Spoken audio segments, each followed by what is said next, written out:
Thank you very much. This is a very exciting project. We're going to do something that will go rapidly, relatively inexpensively, and will make it better than it ever was, frankly. It'll be something that people are going to be very proud of. Along with, in the bigger picture, a place called Washington, D.C. That is the bigger one, and we'll talk about that in a little while. But let's talk about right now the Kennedy Center, and I'm delighted to be here as we officially announce the incredibly talented artists who will be celebrated later this year at the 2025 Kennedy Center Honors. It's going to be a big evening. I've been asked to host. I said, I'm the President of the United States. Are you fools asking me to do that? Sir, you'll get much higher ratings. I said, I don't care. I'm President of the United States. I won't do it. They said, please. And then Susie Wiles said to me, sir, I'd like you to host. I said, okay, Susie, I'll do it. That's the power she's got. But I just, so I have agreed to host. Do you believe what I have to do? And I didn't want to do it, okay? They're going to say, he insisted. I did not insist. But I think it will be quite successful, actually. It's been a long time. I used to host the Apprentice finales, and we did rather well with that. So I think we're going to do very well because we have some great honorees, some really great ones. Since 1978, the Kennedy Center Honors have been among the most prestigious awards in the performing arts. I wanted one. I was never able to get one. This year, it's true, actually. I would have taken it if they would have called me. I waited and waited and waited, and I said, the hell with it. I'll become chairman, and I'll give myself an honor. Maybe I'm going to honor, next year we'll honor Trump, okay? This year, the board has selected a truly exceptional class of honorees. I mean, really exceptional. First is country music star, actor, and producer George Strait.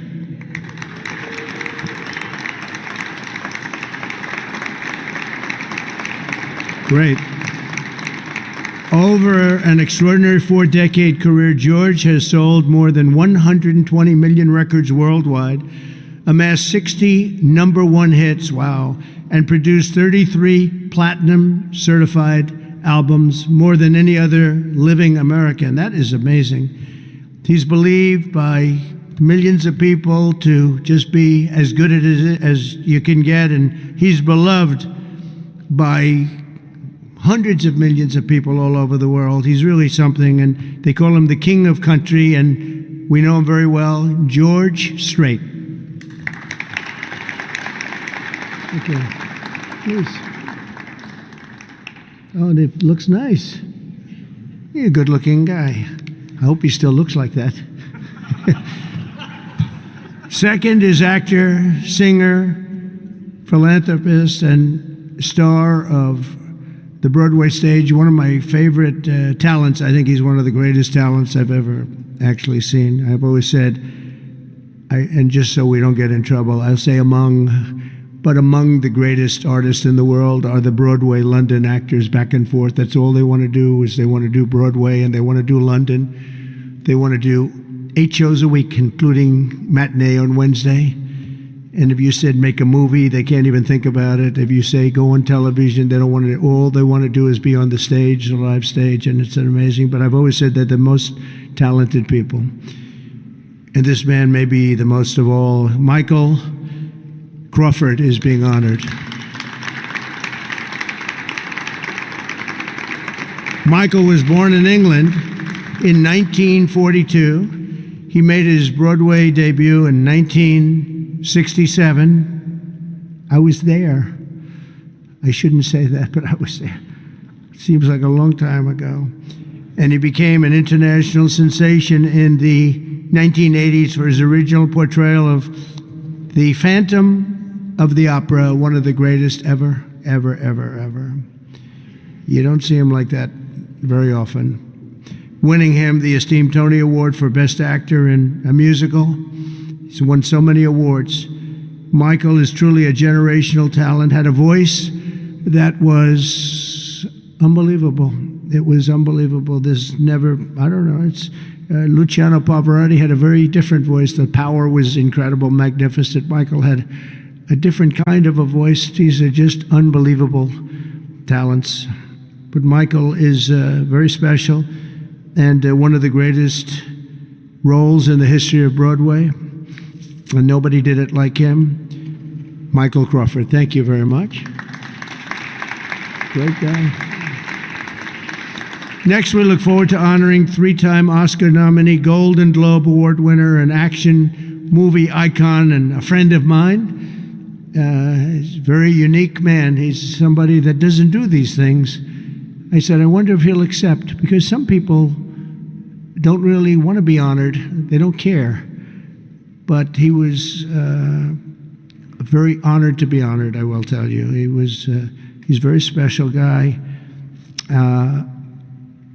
A real talent, never been given the credit for the talent. There was nobody else could have done the roles that he did like he did. I'm not even close, and they've tried, and they didn't work out too well.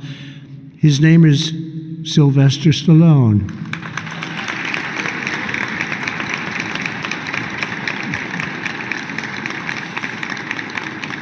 So it's very few, almost, if any, people that could have taken a name and made it so incredible, like Rocky, Rambo, Creed, and others. But think of it, Rocky, Rambo, if you did one, you're good. You do two.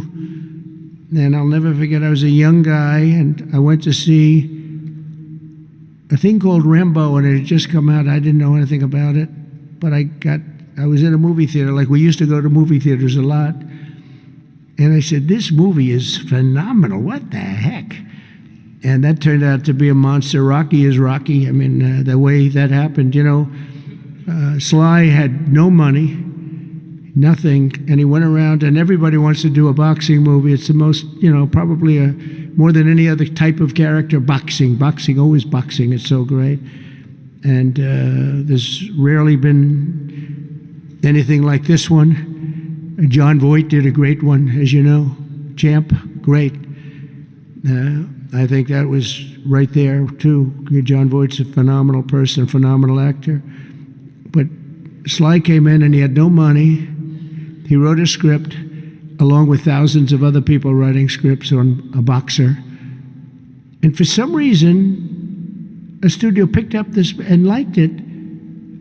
And Sly he's in an old car that he came in from Brooklyn or someplace in New York, but I think Brooklyn. It barely made it to California. He was sleeping in the car. He had nothing. And he wanted control over who the actor was going to be, because he said it can't be successful if you're going to pick a movie actor with a bad build, okay? A nice face, but a bad body. And he said, I can't have these guys, because he's a tough cookie, and he knew exactly what it took. He knew what a boxer's body was. So they brought him one, and I won't tell you who it was, but it was a big name, but the chest wasn't exactly what you need. One shot, and your heart would pop out. That wasn't too good. Then he did another one. He was fat, sloppy, but had a good face. Then he did another one, and another one, and another one. And he turned it down. He wouldn't take $1 million. He wouldn't do it. And it turned out that when they saw him, they said, you'd be actually pretty good for this role. And he had never done this before, anything like it. But think of it, he turned down $1 million. He had nothing. He refused to let somebody else play. He didn't want to play it. He wasn't originally, he did it as a writer. But he ended up playing it because he couldn't find anybody else that fit the role. And who knew what would have happened? He's become a legend of the silver screen, a true legend, and he's a great guy. He's a little bit tough, a little bit different, I will tell you. He's a little tough guy. But he's a phenomenal person with a phenomenal wife and family. Incredible wife, incredible family. His film's grossing more than $7.5 billion, which is either a record or very close to it. I can't imagine anybody doing more. If you add up Rambo and Rocky and these others, I can't imagine anybody doing much more.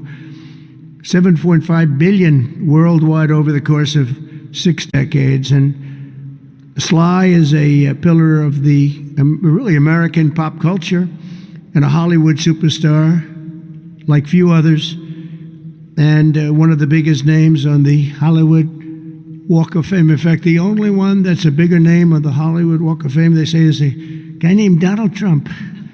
I'm on the Hollywood Walk of Fame, too, if you can believe that one. But he's amazing. He's really amazing. And he's actually a great actor.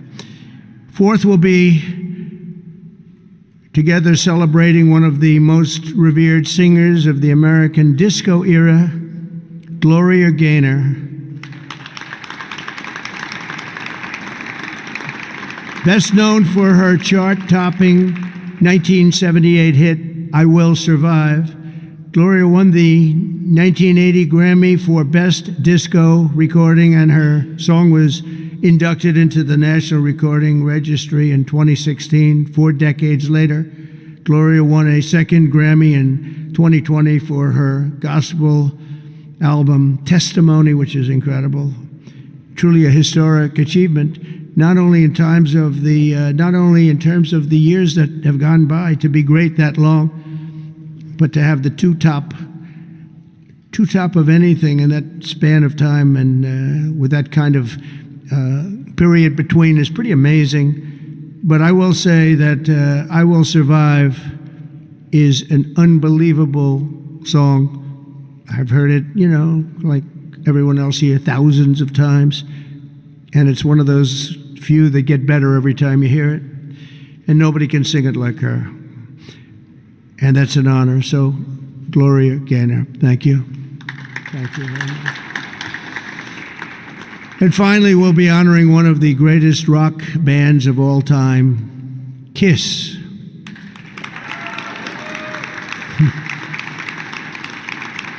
So Kiss was formed in 1973 in New York City by founding band members, and incredible people, by the way, Paul Stanley, Gene Simmons, Ace Frehley, and Peter Criss.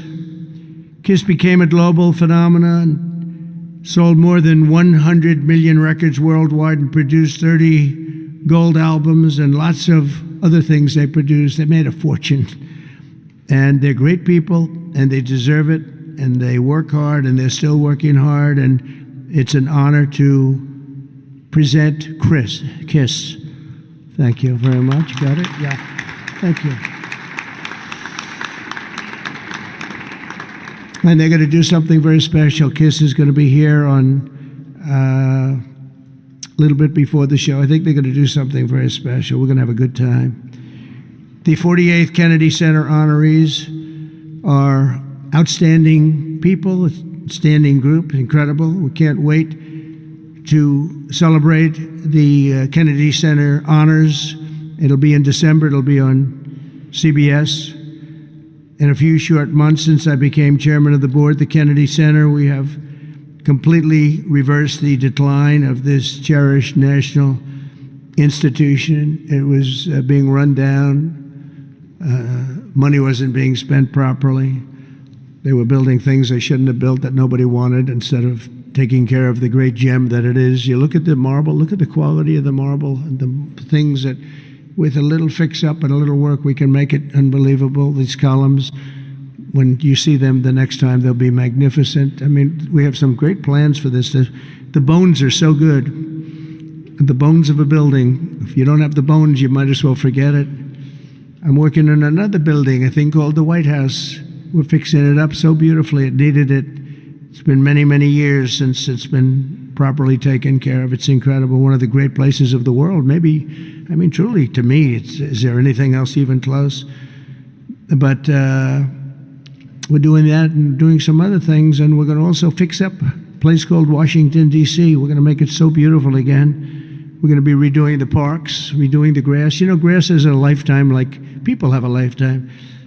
And the lifetime of this grass has long been gone. When you look at the parks where the grass is old, tired, exhausted, we're going to redo the grass with the finest grasses. I know a lot about grass because I own a lot of golf courses, and if you don't have good grass, you're not in business very long, Lindsey Graham. By the way, you have very good poll numbers, Lindsey. I just saw. Congratulations.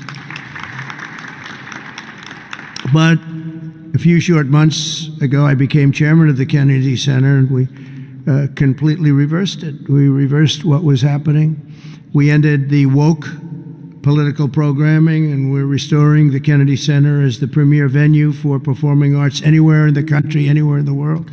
This has the potential to be anywhere in the world. We're going to make it something that people can't even believe. We have some unbelievable plans, and ultimately it's about the talent you get, though. You know, you can have a beautiful building, you can have nice marble walls, you can have nicely done columns, as I was saying, but if you don't have the talent on the stage, and we're going to get the best talent in the world.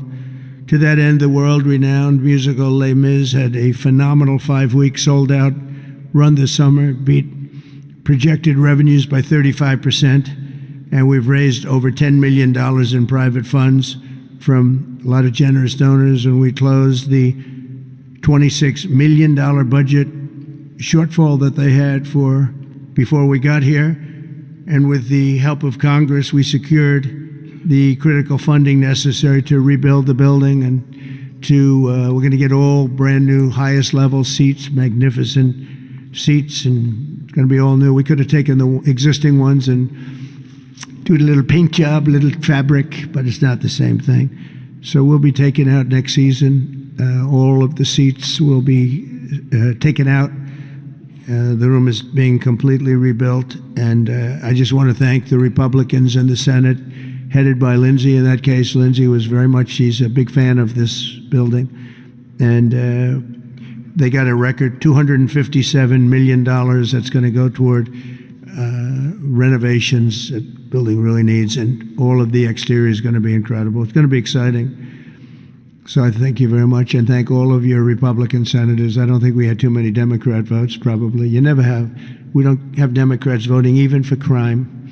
But I shouldn't make this political, because they made the Academy Awards political and they went down the tubes.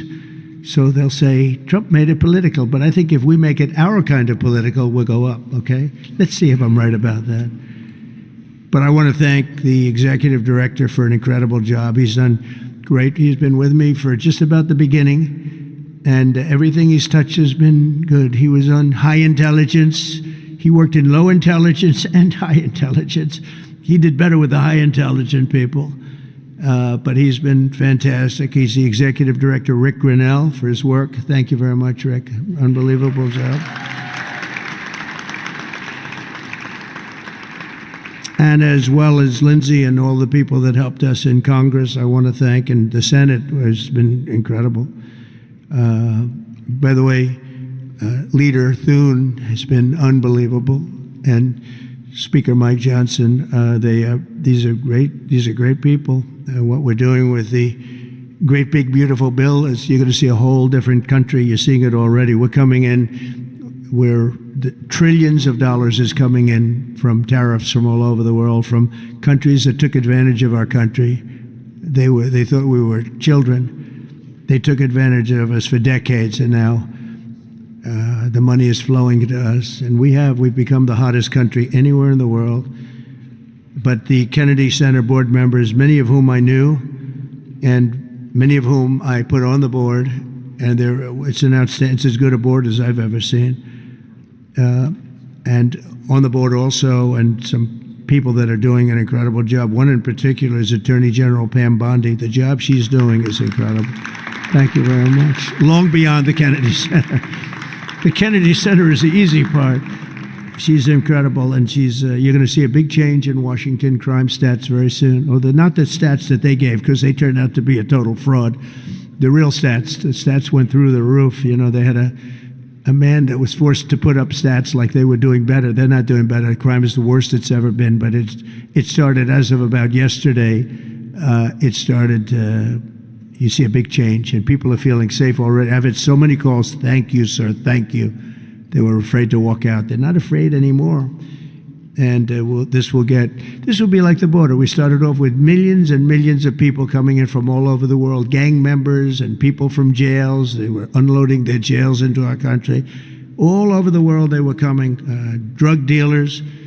They came from Africa. They came from Asia. They came from South America, Venezuela in particular. They were coming in. Trinidad, and the toughest people you've ever seen. And by the millions, And for the last 3 months, we had 0, 0, and 0.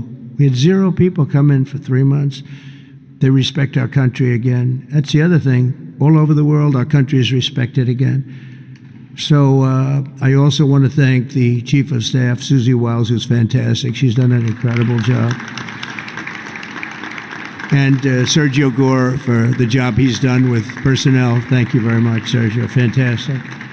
In the coming months, we'll fully renovate the dated and the infrastructure of the building and make the Kennedy Center a crown jewel of American arts and culture once again. I think we'll bring it to a higher level than it ever hit. Actually, it hit a certain level, but we're going to bring it to a higher level than it ever hit. We have the right location, and soon we will be a crime-free area. This is going to be a crime-free area, by the way. You'll be able to go out. People tell me they can't run anymore. They're just afraid. And they'll be running again. We're going to have a crime-free. It's a big statement because if one thing happens all year, Pam, you better be good because they'll say Trump did not fulfill his. One person gets a little injured by somebody, they'll say Trump did not fulfill his promise. No, we're going to be essentially crime-free. This is going to be a beacon, and it's going to also serve as an example of what can be done. We have to get rid of this cashless bail nonsense. If you look at New York, Chicago, Los Angeles, which is so badly run. Los Angeles, they can't get the houses. They can't get the people their permits to build their houses. They're trying to rebuild their houses from the ridiculous fire that should have never allowed to have taken place. They should have had the water coming down from the Pacific Northwest, but they didn't do that. But they can't get the permits for the people that want to build their houses. But I want to thank Lee Zeldin because the federal government has gotten all of their permits, which are much more difficult permits, actually, and had them literally within 30 days after the fire. Everybody had their permit. But you don't have the city and state permits. They got to get going. The governor and the mayor have to get going. It will just be a matter of time that we're going to do something that's going to be incredible. We're going to use the Kennedy Center as a big focus of it. And that's the 250th anniversary celebration that we're having.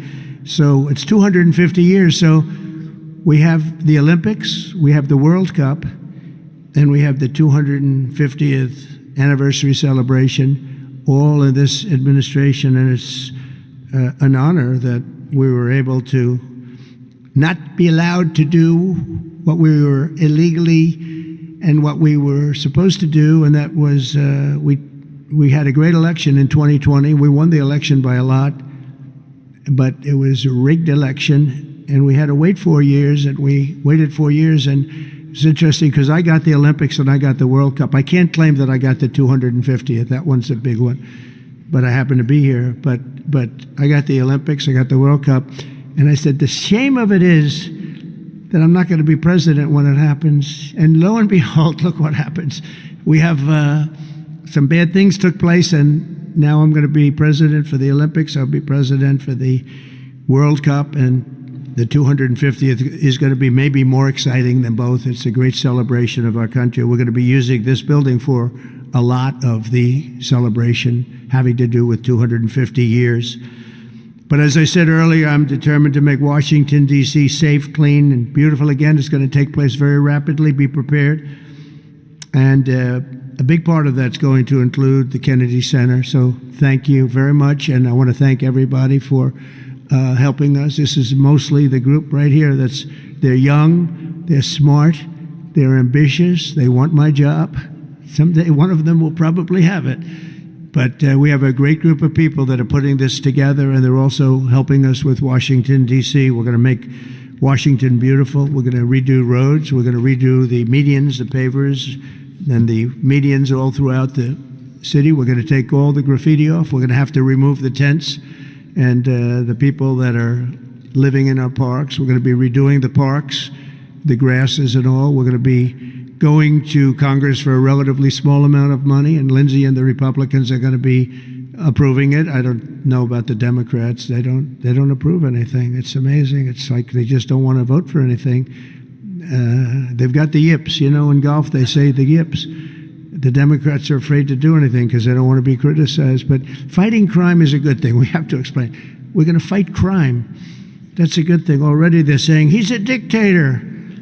The place is going to hell, and we've got to stop it. So instead of saying he's a dictator, they should say, we're going to join him and make Washington safe. But they say, he's a dictator. And then they end up getting mugged, and but the stats are very bad. But we're going to, I think we'll actually get Democrat support. I really believe they can't do this one too. It's, they talk about 80-20 issues, but I think many of those 80-20 issues, like men and women's sports, I think it's 97-3, not 80-20. And I think crime is maybe 100-0. So I think we may get very well some Democrat support, but I hope so. But even if we don't, we have the majority, so we're going to vote it in as Republicans, and we're going to do something. And that's going to serve as a beacon for New York, Chicago, Los Angeles, and other places all over the country. Our whole country is going to be so different and so great.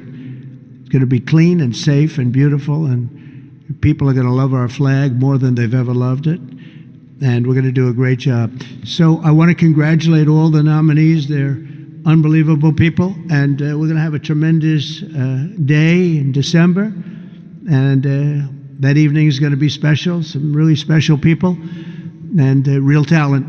Do you have any questions? Yes, please. Hi, sir. There's new reporting that the Russians have hacked into some computer systems that manage U.S. federal court documents. I wonder if you've seen this reporting and if you plan to bring it up with Putin when you see him later in the week. I guess I could. Are you surprised? Are you surprised? They hack in. That's what they do. They're good at it. We're good at it. We're actually better at it. But no, I have heard about it. I have heard about it. Please. Thank you, Mr. President. You mentioned congressional Democrats.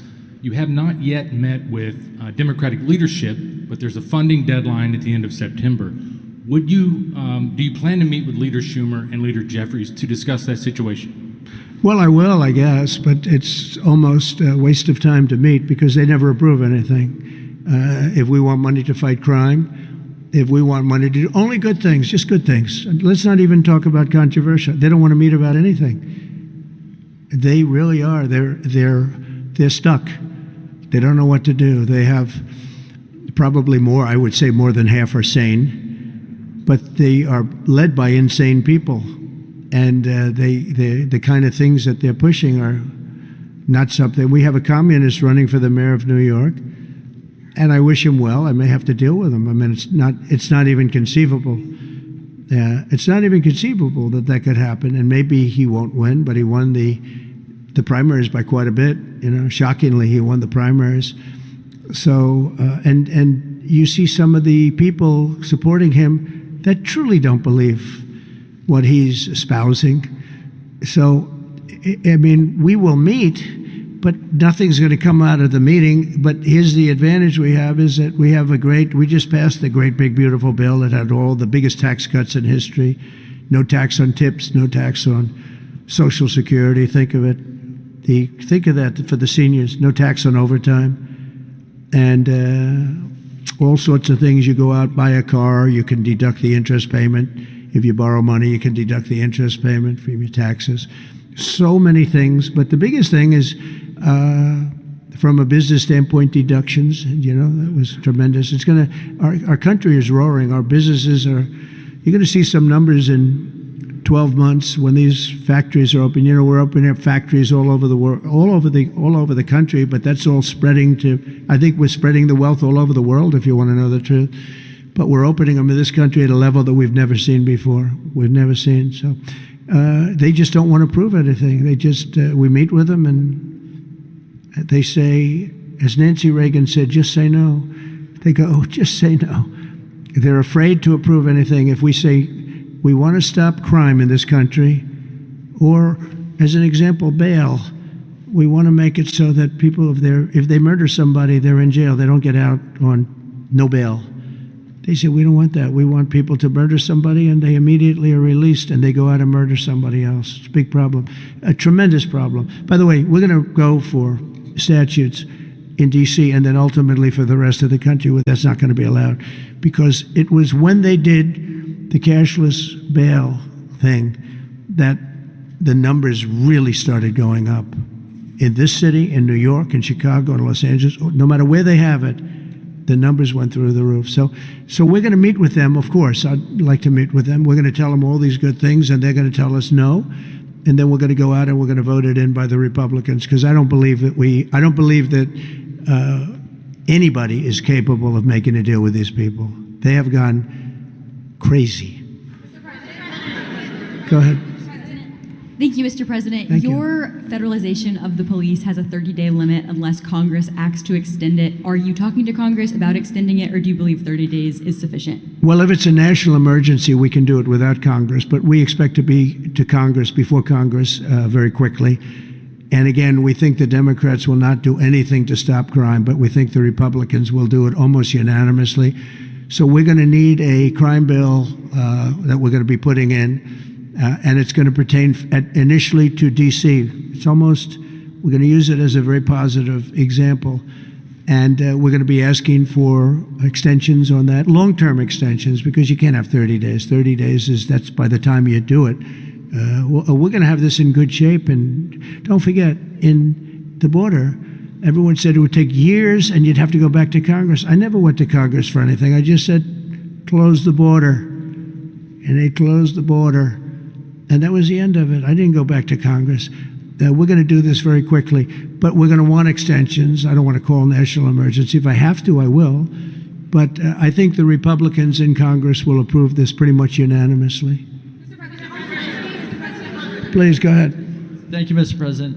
Would you encourage members of the press to do ride-alongs with the D.C. police to understand how serious this crime issue is? It's okay to me if they want to do it. We're going to work with the D.C. police. A lot of very good people in there. Not all, but a lot of very good, very, very professional. And, we have a big force. I think they said 3,500. They're always asking the mayor, who's a very nice woman, but got to do the job. We've worked with the mayor for 6 months, and she's been here for many years. And the numbers are worse than they ever are. Don't let anyone tell you they're not. And the whole statistical charts that they made, the whole thing is a rigged deal. They got rid of the guy because he didn't want to do the numbers the way they wanted to, and they put their own numbers out. They said it's the best in 20 years. No, it's the worst in 20 years. But we're going to be very open about what we're doing. So if the media wants to ride with police, if they want to do it, if they feel it's safe, that would be okay. Yeah, please, go ahead. Thank you, Mr. President. Mary Margaret with Daily Wire. 2 questions on D.C., if that's okay. How do you feel about Mayor Bowser's level of cooperation and her choosing to advocate for D.C. statehood right now? And the statehood, let me do that one first. Statehood is ridiculous. We want to straighten the place out. Statehood's ridiculous. It's unacceptable. It's the Democrats want it because the Democrats have, about 95% in this little area. Even I didn't get it very much. They want that. They want to pick up 2 senators, and it's not going to happen. It's not going to happen. And that's the least of the reasons why, by the way, but that's one of the reasons why. What we want to do is make Washington, D.C. the greatest, most beautiful, safest capital anywhere in the world, and that's going to happen. I mentioned the word bones before. The bones here, we have the greatest bones. When you look at that Supreme Court building, I think it's one of the most beautiful buildings. When you look at some of the buildings here, it's so magnificent, and everything's good, but it's just dirty and not properly maintained. It's not taken care of. Potholes in the roads. All of it's going to happen very quickly. We're going to seek a relatively small amount of money for fix-up, and we're going to put it out to bid. We have great contractors here, great road builders, everything, and we're not ripping roads apart so they're closed for 4 years as they redo the concrete bases, and you don't need that. We need a beautiful topping by a very talented asphalt-type person, somebody that does the job. We go out, when I get contractors, I use great contractors. To me, great contractors are very special, like a great surgeon, like a great teacher, like a great nurse. A great contractor is very important. We'll only use the best. And when you put a coat of asphalt on that 2 inches of asphalt, 3 inches of asphalt, it looks brand new. You take all the garbage off. They reseed it, as we call it, or different names, but they take the bad stuff off and they put the good stuff down. It takes not a long period of time. A matter of a few days, you'll have a beautiful, magnificent road. You fix up the curbs. You get rid of the medians in this town are just horrible. You know, you're riding around, I think to myself, leaders come from foreign countries. You see, with leaders all the time, differently. They came in from India recently and from everywhere. They came in from a war that we just ended, Azerbaijan, and you know that, and Armenia. We just ended the war. The 2 leaders came in. One of them said, "My country looks better. The roads are better than, you know, we were talking about." I said, "What do you think?" He said, "Well, the roads are better in Armenia than they are in Washington, D.C. It's embarrassing." And I was asked at the last press conference, they said to me, "How important is it? You're doing world peace. We're going on Friday to Alaska, meeting with President Putin, Russia. How important it is that the capital is important?" I said, "Very, very important." I told my father, said to me, "When you see a restaurant and you want to go and you want to have dinner, and then you go up to the front door and it's dirty, turn around and go back because the kitchen's dirty." It's the same thing with the capital of the United States of America. If it's dirty and unsafe, it sets a bad tone for the rest of the world. So we're not going to do that. We're going to have this capital fixed up, safe, clean, and beautiful in a very short period of time. Go ahead, please. In the back? Yeah, please.